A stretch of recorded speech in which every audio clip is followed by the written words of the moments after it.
Bonjour à toutes et à tous, bienvenue à ce nouveau Good Morning Market du mercredi 1er décembre 2021. Alors, les indices européens ont terminé la séance d'hier en nette baisse, hein. Le DAX a chuté de plus de 1%. Il a atteint un plus bas qui date de 7 semaines. Sinon, un peu partout en Europe, on a constaté des baisses au niveau des indices qui vont de 0,4% à 2%. Alors, les inquiétudes concernant le nouveau variant et son impact sur la croissance et la politique monétaire mondiale ont augmenté après que le PDG de Moderna a déclaré que les vaccins actuels pourraient être inefficaces contre ce nouveau variant. On en a parlé hier. Parallèlement, l'inflation de la zone euro a atteint son plus haut niveau depuis 1991. Les actions américaines se sont également repliées hier, après notamment que le président de la Réserve fédérale américaine, Jérôme Powell, a admis qu'il était approprié d'envisager d'accélérer la réduction de ses achats d'actifs face à la hausse de l'inflation lors de la prochaine réunion de décembre, étant donné que l'économie est très robuste et que les pressions inflationnistes sont plus élevées que prévu, et cela malgré des inquiétudes persistantes concernant le nouveau variant. Alors ça c'est assez inespéré. Enfin, aujourd'hui, mercredi 1er décembre 2021, Jérôme Powell a déclaré qu'il était temps de cesser d'utiliser le mot transitoire pour déclarer l'inflation. Il aura fallu quelques mois. On pourra dire qu'il s'est quelque peu obstiné. Effectivement, on se posait la question, une inflation transitoire, ça veut dire quoi? Ça veut dire une inflation d'un mois, une inflation de 6 mois, une inflation de 10 ans. Alors enfin, Jérôme Powell admet que il serait plus approprié de cesser d'utiliser le mot transitoire pour décrire l'inflation et que l'émergence récente du nouveau variant pose des risques baissiers pour l'emploi et l'activité économique et une incertitude accrue pour l'inflation. Alors ce sont des commentaires qui ont alimenté la spéculation autour d'une possible accélération du relèvement des taux d'intérêt, et donc ça a amplifié le sell-off sur les indices durant la séance, alors que les investisseurs étaient déjà clairement préoccupés de l'impact de ce nouveau variant. Et d'ailleurs, concernant ce nouveau variant, petite actualité, le ministre israélien de la Santé a déclaré qu'il existe des preuves suffisantes que les injections de rappel protègent également contre le nouveau variant. Alors bon, on aimerait voir quelles sont ces preuves. C'est très certainement ce que l'on va entendre en boucle dorénavant à la télévision et de la part de différents gouvernements. Visiblement, une nouvelle dose pourrait protéger contre ce nouveau variant quand les pharma nous disent qu'il faudrait donc un nouveau vaccin sur mesure. Allez comprendre. On passe à présent sur le compartiment des matières premières avec plus particulièrement le brut. Le WTI qui a chuté de plus de 8%. Il se négocie à l'heure actuelle aux alentours des 67,90. Mais on est allé sous les 65 dollars le baril. Et on a peut-être atteint ce creux que l'on avait évoqué hier. Concernant le Brent, chute de 8,5% actuellement. On est à 71,30 $. Donc on a atteint des plus bas trimestriels, des plus bas de 3 mois. Et effectivement, Goldman Sachs est venu confirmer notre ressenti sur le marché pétrolier. Selon Goldman Sachs, la chute des cours du pétrole a dépassé l'impact probable du nouveau variant du coronavirus. Donc peut-être un creux qui a déjà été atteint. Et je vous rappelle que demain, il y aura la réunion ministérielle de l'OPEP+. Alors, sur les métaux précieux, c'est la baisse qui a dominé également. L'or a effacé ses hausses initiales et a chuté de près de 0,5% pour aller chercher le support à 1770 dollars l'once. L'argent a chuté de près de 1%. Le billet vert et les rendements ont effacé leur première baisse lors du témoignage de Powell. Donc, cela vient pénaliser le métal jaune qui devient beaucoup moins attrayant.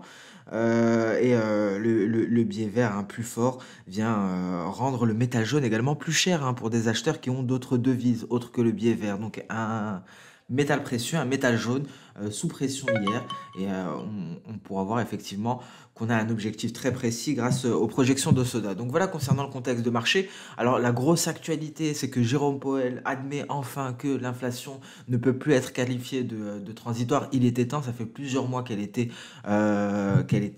transitoire. Et le marché pétrolier, Goldman Sachs qui vient confirmer notre ressenti sur le marché pétrolier. On a peut-être déjà intégré ce nouveau variant dans les cours. cours, on a peut-être déjà atteint un creux. Demain, ça sera l'OPEP+, donc effectivement, on peut s'attendre à une nouvelle reprise haussière des cours du pétrole. Souvenez-vous, hier, on parlait de ces hausses du pétrole très régulières. C'est peut-être ce qui va se mettre en place à présent. Alors, il faut savoir que demain, il n'y aura pas de Good Morning Market. Le prochain Good Morning Market sera vendredi, en début d'après-midi.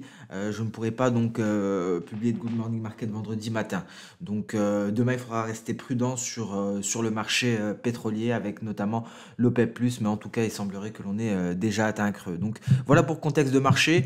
On en reparle dès vendredi, juste avant le rapport NFP sur l'emploi aux États-Unis. Alors on passe sans plus tarder sur le compartiment des actions, les indices boursiers. Donc vous voyez le Nikkei, hein, on a effacé une partie des baisses de la veille, donc on évolue dans le vert et c'est le cas un peu partout en Europe. Vous voyez le CAC 40 au port des 6800 points, on est toujours bien loin des 7000, hein, bien entendu.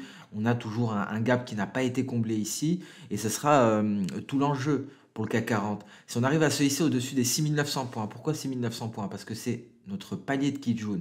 Si on franchit les 6900, on peut s'attendre à un comblement du gap et donc à un retour au seuil psychologique des 7000 points.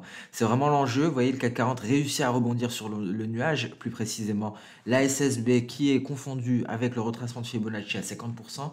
6643 points. Vous êtes habitué maintenant hein, donc à ces différents niveaux de support que l'on va surveiller et le nuage est un très bon support, d'autant plus quand la SSB est confondue avec un retracement de Fibo. Voilà pour le CAC 40. Prochaine cible, 6900. Ce sera la difficulté, ce sera de se hisser au-dessus de ce niveau, ce qui nous permettrait un éventuel comblement du gap ici pour le CAC 40. Qu'en est-il du DAX? Très intéressant. La progression haussière de ce matin, ce rebond sur le retracement de Fibo à 78,6%. Prochaine target, 61,8%. Qu'en est-il en H4? Vous voyez, on a une Kijun à aller chercher ici, hein, 15 435, mais on voit que le DAX a du mal. Pourquoi? La réponse, on la retrouve en H1. On est sur un point crucial concernant le DAX. Vous voyez, on tente d'intégrer le nuage en données H1. C'est ce qui explique le repli actuel des cours, l'échec hein, dans la poursuite haussière, ce que l'on ne voit pas forcément en données H4. Hein. En données H4, on voit que la hausse a pris fin à ce niveau-là et qu'on se replie à l'heure actuelle. Mais effectivement, c'est le nuage en données H1 qui fait office de barrage pour les cours. Donc voilà la situation technique du DAX. Tout l'enjeu sera de réussir à intégrer notre nuage en données H1 et si on y arrive, il faudra bien entendu en sortir et donc se hisser concrètement au-dessus des 15 500 points. Donc on a 250 points d'incertitude, 250 points dans le nuage H1 concernant le DAX, donc la route sera longue avant d'espérer une reprise haussière. Le Nasdaq. Alors le Nasdaq, c'est beaucoup plus clair en tout cas. Il semblerait que le Nasdaq est prêt à repartir de plus belle, peut-être vers ses récents records. On ne le voit pas en données journalières. Tout ce que l'on constate en données journalières par rapport à Ishimoku, c'est qu'on a une Kijun qui tient bien les cours, hein, la Kijun ici en bleu, qui fait office de support. On est pris en étau concrètement entre la Tenkan et la Kijun. Donc il faut se hisser au-dessus de la Kijun. Pour le moment, on ne casse au-dessus de la Tenkan, pardon, qui est en orange. On arrive à casser aucun de ces deux éléments Ishimoku. On a un petit range qui est en train de se rétrécir et on pourrait assister aujourd'hui à une cassure de la Tenkan qui permettrait d'envisager de nouvelles perspectives haussières. En données H4, c'est beaucoup plus clair, vous voyez, passage par un twist, très précisément. En données H4, on profite d'une faiblesse du nuage pour tenter de se hisser au-dessus de ce dernier. Et si on y arrive, direction le point D, de nouveaux records historiques éventuellement à 17 400 points environ. Donc ici, les choses semblent beaucoup plus claires. Concernant le Nasdaq, concernant le S&P 500 c'est différent, hein, vous voyez, on est sous la Kijun, alors que concernant le Nasdaq on était entre Tenkan et Kijun, ici on est sous la Kijun, il y a du chemin à faire avant d'envisager des perspectives haussières. C'est notamment visible en données H4, vous voyez, quand le Nasdaq est en train de tenter de passer par un twist du nuage, le S&P 500 en est bien loin, et il doit encore progresser avant de rencontrer la Kijun aux alentours des 4640 points, et ensuite, effectivement, on aurait une belle marge de manœuvre avant de rencontrer le nuage. Le Dow Jones, c'est plus compliqué, hein. On est au bord du gouffre ici, sur le point de sortir du nuage en données journalières, mais une reprise aujourd'hui pourrait permettre d'aller chercher ici, alors je reviens en données journalières, d'aller chercher ce niveau des 34 900 points environ. Donc on a tout de même une belle marge de manœuvre, pardon, et à 35 155 points. On retrouve notre Kijun, dernier rempart avant le nuage. Donc, le plus intéressant aujourd'hui, sans conteste, hein, c'est bien entendu le Nasdaq qui est très intéressant d'un point de vue H4, ce qui nous permettrait de sortir de notre range qui a pour borne supérieure la Tenkan et borne inférieure la Kijun, et donc un retour vers les records historiques. Plus largement, on pourrait finaliser cette vague en ABCD pour aller marquer un point D sur des records à 17 397 points. On passe sur le compartiment des crypto-monnaies. Alors, on avait justement développé hier la différence entre le Bitcoin et l'Ethereum. Effectivement, l'Ethereum présente des perspectives beaucoup plus intéressantes. On l'a développé hier. On a parlé des smart contracts notamment, de la DeFi, la finance décentralisée, qui est en pleine explosion, hein, sur la blockchain Ethereum. On a également les NFT. On a des ventes de NFT qui explosent de plus de 1000% en un an en 2021. Et tout ça, c'est supporté par la blockchain Ethereum, hein, notamment. Il y a les ventes, hein, la plupart des ventes de NFT se font sur la plateforme OpenSea. Et donc, tous ces éléments-là nous rendent beaucoup plus optimistes, hein, concernant l'Ethereum, même si il faut savoir qu'on aura peut-être de la finance décentralisée, de la DeFi sur Bitcoin très prochainement, lorsqu'on aura la mise à niveau RGB. Mais ce n'est pas pour demain. Et donc ici, on le voit, un Bitcoin qui reste tout de même sous pression. Alors, vous voyez, on n'a pas cassé cette oblique baissière qui relie les récents sommets, on réintègre le nuage, et donc très difficile de se prononcer, hein, pour le Bitcoin.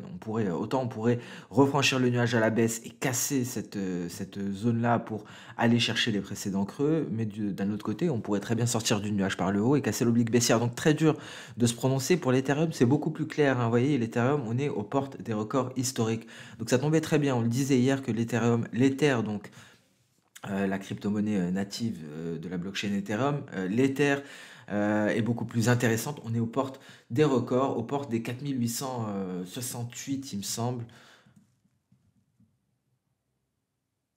4854, autant pour moi, 4855 dollars. On y est presque, hein, et donc l'Ethereum vient peut-être confirmer son attrait par rapport au Bitcoin. Donc voilà pour le Bitcoin, Dogecoin, rien à signaler, Polkadot toujours dans le nuage, Binance, pas grand-chose également, hein. Donc concrètement, Bitcoin et Ethereum, Bitcoin incertitude, Ethereum à deux pas d'aller chercher les records historiques. On passe à présent sur le compartiment des matières premières. Ce qui est à signaler principalement, c'est, vous voyez, hein, le gold qui est allé chercher le twist, on est dessus. Donc là, on est vraiment...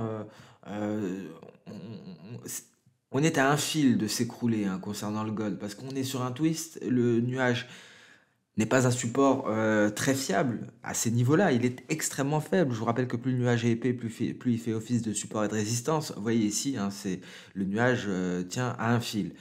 Et donc, on pourrait voir aujourd'hui un repli considérable du gold. On essaie de se reprendre. On essaie de se reprendre. On va se rapprocher des 1800 dollars à 1794, mais voilà.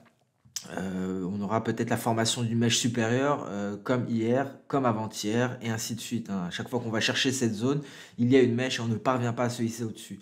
La différence, c'est que cette fois-ci, on est au contact d'un twist de nuage et donc on pourrait voir se concrétiser une baisse. Qu'en est-il en données H4? Vous voyez, on a une très grosse vague ABCD, une vague baissière qui pourrait nous entraîner directement à 1740 dollars l'once. Ici, on a une grosse résistance. Le nuage, c'est ce qu'on est allé chercher. Et derrière, on a un nuage très épais. Donc, je maintiens mon biais baissier concernant le gold avec un objectif ici aux alentours des 1740 dollars. Le pétrole, voilà, donc peut-être le creux que l'on attendait à 64 dollars 40. Donc maintenant, on peut s'attendre à une belle remontée, hein, des cours du pétrole. L'OPEP Plus devrait le confirmer. Goldman Sachs donne du fuel, donne du carburant à une nouvelle hausse après avoir marqué un creux pour les cours du WTI. Et donc à présent, je ne serais pas étonné, alors je reviens en journalier, je ne serais pas étonné de voir une hausse constante se construire jusqu'à aller intégrer le nuage, hein. Vous voyez, comme ce que l'on voit très souvent, on en a parlé hier, hein, les hausses constantes sur le pétrole, des hausses qui durent plusieurs séances très souvent, hein, donc c'est ce que l'on pourrait voir pour aller chercher les 77 $, pourquoi pas. Donc à suivre en tout cas, demain ce sera capital, la réunion ministérielle de l'OPEP+. On en reparlera vendredi en début d'après-midi lors du prochain Good Morning Market. Le gaz naturel toujours sous pression, hein, la météo n'est pas en faveur des haussiers. Toujours, on est aux alentours on est à 400-600 à l'heure actuelle, donc on attend un creux parce que janvier-février pourrait être favorable des haussiers, mais pour cela, ce seront les modèles météorologiques qui devraient trancher. Le cacao, malheureusement, je n'ai toujours pas eu l'occasion de le traiter, mais on est sur un point crucial ici. Vous voyez, on avait un précédent canal baissier. On a eu une belle hausse ici. On a eu un gap de rupture qui s'était formé, un gap qui n'a pas été comblé, qui a été comblé très récemment. Et donc, à l'heure actuelle, on est de retour ici en pullback sur la borne supérieure de ce canal baissier. Donc, peut-être le point de départ d'un retour à la hausse pour le cacao, une hausse qui pourrait nous permettre d'effacer une partie des récentes baisses pour aller se hisser au-dessus du seuil psychologique de 2 500 $. Voilà pour le cacao. On passe directement sur le marché d'échange avec un billet vert toujours. D'un point de vue hebdo, on reste sous pression, hein, on a atteint l'objectif, mais on a tout de même réussi à limiter les baisses. On revient sur le support aux portes des 96. Donc pour le moment, on n'envisage pas un repli vers 95,100 tant qu'on tient les 96. Une reprise haussière du dollar est probable. On reste tout de même en danger au contact de ce seuil psychologique de 96 et en plus de cela sur le point de sortir par le bas du nuage. Mais la lagging span devrait rencontrer un obstacle. Donc certes, on pourrait aller chercher les 95 pour le billet vert. Et si on casse les 95, dans ce cas-là, ce serait un réel signal baissier pour le billet vert et donc haussier pour l'euro-dollar. Pourquoi 95? 95, c'est un niveau que l'on retrouve au niveau de la Kijun, ici en données journalières. Donc si on casse la Kijun, on comprend qu'on peut aller chercher le nuage. Et 95, c'est le moment où ma lagging span sera sur le point de sortir par le bas du nuage et donc de valider le signal. Donc si on casse la Kijun, ce que l'on va faire, on va le superposer de Ishimoku ici, ce sera beaucoup plus simple. Donc on va ajouter le Ishimoku journalier.